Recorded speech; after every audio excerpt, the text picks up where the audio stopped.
Hey, Steve, Paul here. Hey, Good to see you. Paul. Hey, so what does it Likewise. mean to you again to get back at to this stage of the consideration? But also, it's been a while since you were here last time. Yes, sir. Well, I am honored, Paul. You know, all my role models at the Raiders were virtually Hall of Fame players. My first line coach was Art Shell. You know, Fred Bolitnikoff was on the staff. Jim Otto was at every practice and every game. And these became family members. And then I modeled myself after a teammate, Howie Long, who needs no introductions. So to be in this conversation and to be with this quality of players, I'm honored. And I feel like I owe it to the Raider organization and my teammates and coaches. I feel like I would like to take that step to honor them at this point.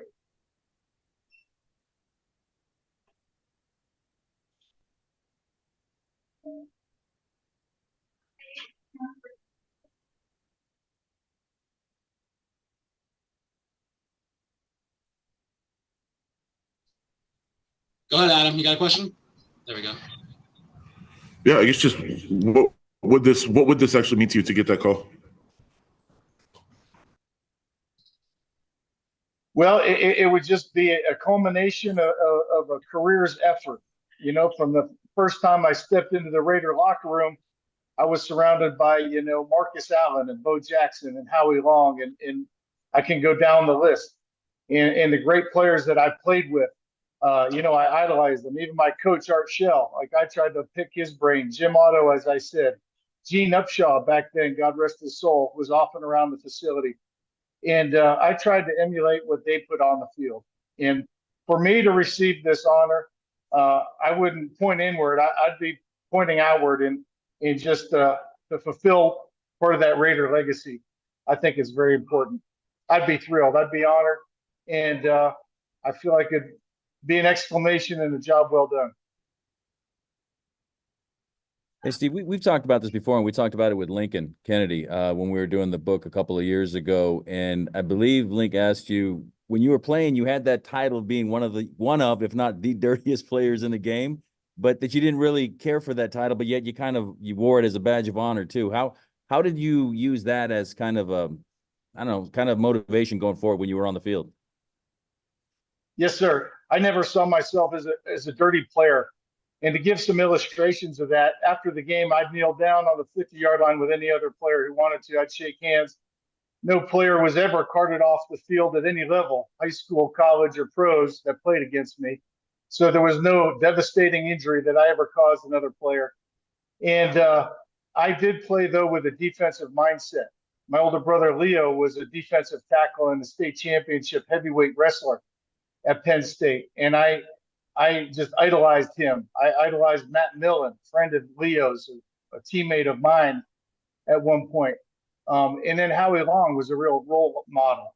Well, that mindset, that defensive mindset, that play to the whistle blow, that not take any nonsense from anyone, that just wasn't as common in the offensive line position at that time. Guys across the league were just not as hard on the offensive line. They'd make a block and they're back in the huddle. Well, I would play to the whistle blow and I'd look to help a teammate up. And if anyone was going to be in a fight, I'd be right in the middle of it, protecting my teammates. I didn't have the athletic ability probably to play defensive line as well. But, if I would have, I could have. Or could have, I would have, I should say. And so I think there was not much but nonsense to that title. What came of it was Sports Illustrated used to randomly pick a player every year as the dirtiest player. There was no vote by team or players across the league. But one year I was named that. One year Kevin Gogan, the other guard at the Raiders, was named that. And, I didn't mind it because I think our Raider fans loved it, quite honestly. But I think it was kind of nonsense and more marketing than anything else. Throughout your career, all the decade long career that you had, you only missed 2 games in your whole career. Just how much does that mean to you in terms of how you were able to stay durable? How were you able to stay durable for that long? And how much do you think that attributes to also you being in consideration to go into the Hall of Fame? Well, thank you. That's a great question. And those two games haunt me. One game we were at Denver and I had a sprained knee and I was suited up and I wanted to start the game and Art Shell saw me literally hobbling around the field. And he's like, "Is that the best you can do?" I was like, "Coach, I'm going to get it done." He's like, "The hell you are." And he pulled me. He didn't let me play that game. And I was upset about that. I missed another game at the Saints on Monday Night Football. Again, a knee sprain. I couldn't even bend my knee. They wouldn't let me get in a uniform because they were worried I was going to sneak on the field. But I played a lot of games beat up and banged up, but I just felt like I owe it to my teammates. I wasn't going to let them down. I owed it to the fans, and I just hated not to be in a uniform. I think there's something to be said for that mindset. And also the fact that, like, I believe, I truly do, as an offensive guard, I played the guard position with as much tenacity as any other guard in the National Football League. And in that era of the 90s and 2000s, early 2000s, I would put my tenacity up with anybody. And kind of a barometer also to see how you're doing is that defensive linemen did not want to play against me. And I like that. It's always the defensive linemen are always looking for the weak link, and they want to line up over the weak link. Well, I talked to a whole number of defensive linemen and heard from them since I was in the league, and they said, "Yeah, we didn't want to line up against you. We didn't want to play against you." Cortez Kennedy, God rest his soul, we became friends and talked quite a bit after our careers were over, actually. And he gave me that honor. He's like, "Yeah, Wiz, of all the linemen, offensive linemen, man, he knew I didn't want to play against you." He goes, "It was going to be a long, hard day." So that was an honor. That was a badge of honor. So anyone who makes it to the Hall of Fame, hats off to them at any position. There's so many great players. I feel like I would represent it well. I'd represent the Raider organization well. I feel like my durability and tenacity matched up real well as far as league history goes. Hey, Steve, what was your the pin move that you like to do when you were on the field? How would you describe the pin move? Yeah, so you know what? I never wrestled because when we moved to Houston, Texas, they didn't have wrestling. But my brother Leo was a state champion wrestler in Pennsylvania, 2-time actually. And Leo, we used to always wrestle with me. Well, the pin move is not now legal anymore. But Howie Long was famous for driving a rip deep and hard into a guy and lifting his arm up and blowing past him. Well, I learned through wrestling moves that if I was just to grab his shoulder pad with one hand, and as Howie rips, you put the other hand on his hip, and you just hit it with about 15 pounds of pressure on his hip as he's leaning forward, and it buckles him, it drops him. And so in practice, this is how I felt like I improved so rapidly. I would go against Howie in practice, and I was taking scout team reps and the first team reps. But Howie would go like game speed when he went. He didn't take all the reps, but the reps he took was all out. And when Howie was in there, I was all out. I mean, it was my game. And literally, I'd go home and cry my rookie season, feeling like I'm not doing good enough, trying to block Howie Long. But I improved real quick, and that pin move would negate his rip move. And it really got to be a thing, I guess. And for a while in the league, you could do it. Now they're quick to call holding on anything. The league has changed a little bit, but that's what the pin move was all about. And I feel like that's how I got good. So after my rookie year, I was named to the all-rookie team. I started as a rookie. The second year, I was named to the Pro Bowl. And only by the grace of God and the fact that I had to try to block Howie every day in practice, it made other opponents seem, not quite near as good. All good, Paul? Good. All right, I got Levi. One more question. Obviously, you're talking about Howie Long being one of the Raiders that really helped you elevate your game on the team. However, you're going up against guys like Derek Thomas, Junior Seau, Cortez Kennedy, like you mentioned. Who is the one guy that you played against that you feel really helped elevate your level of play to making you a Hall of Famer when you stepped on the field? So the question you're asking is who was like the toughest player I played against that helped me to improve? Or is Correct. that what you're saying? Opponents. Yeah, so I played against Junior Seau 26 times, I believe. And he was 1 year younger than me. But we played a few times in a preseason even back then. That's where we got 26. But you just had to be at a high level when you're playing a guy like that. He could hit any and every gap, and I would just go for 60 minutes trying to hunt him up around the field. And one thing I did as a player is I wanted to get in the mind of my opponents. I wanted them to know that I was right there, that I was right with them. I could put my hand on them. I could give them a nudge. I wanted them more concerned about me than making a play. And over and over and over again, I was able to get into the head of defensive linemen and linebackers like that. I would try to go out of my way to hit them as hard as I could early in the game, and just kind of fluster them and get them more worried about me than in making a play on the quarterback. And time again, that played out over my career. A guy might even, get off the edge, and he's not looking at the ball carrier. He's not looking at the quarterback. He was looking at me, or he'd come to take a shot on me. But certainly guys like Junior Seau, God rest his soul, he was a phenomenal athlete and would hit any gap. I always say guys like Reggie White, Minister of Defense, God rest his soul, he was one of the best ever. He would not quit for 60 minutes. Guys I played against, like John Randall, I didn't play against him frequently as he was with the Vikings, but just very slippery, very quick, hard to get your hands on. Those were some of the best. And of course, Cortez Kennedy back then, some of the more current fans don't remember, but Seattle used to be in our division, the AFC West, playing against Cortez twice a year, every year. He was absolutely no slouch at all. Hey, Steve, also, why did you run a marathon as an offensive lineman when you were still playing? Did that help anything that you were doing on the field? Yeah, thanks for bringing that up. That's funny that you mentioned that. Yeah. So I was about my 6th or 7th year in my career. It was going well, and I was like, I want a new challenge. I just want to challenge myself. And I read in a magazine somewhere, if you can train for and run a marathon, the discipline it takes to get to that level, you can apply to every area of your life. I told our strength coach at that time, Garrett Guimont, Garrett, when the season's over, I want to train for a marathon. Would you help me? He's like, you do not want to train for a marathon. You're 300 pounds. He's like, this is not the way to extend your NFL career. The pounding it's going to take on your joints. I said, well, I tell you what, I'm going to train for this marathon. I go, you can help me or not, but I'm going to train for the marathon. And I believe it was 1996.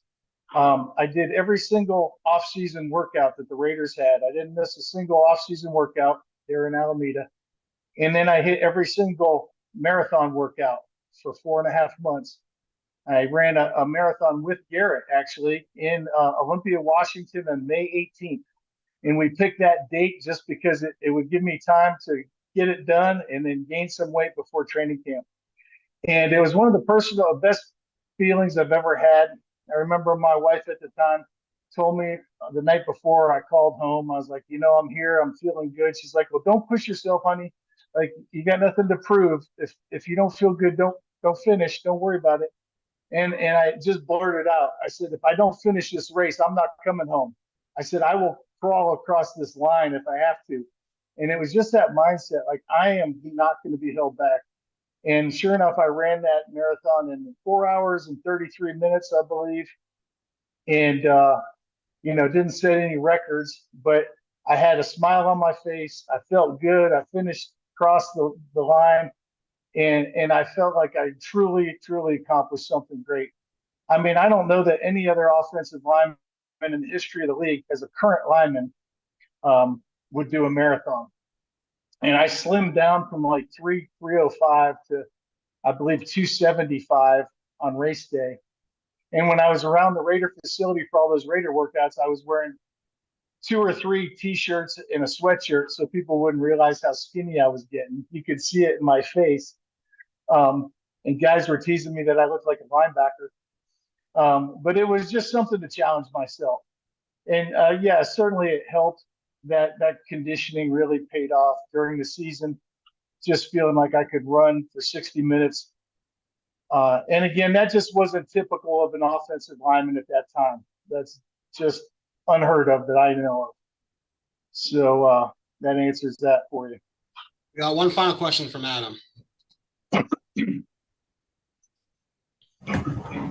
Oh, yeah, Steve, I'm sure it's a really long list, but just what is your favorite memory from your playing days and from your career?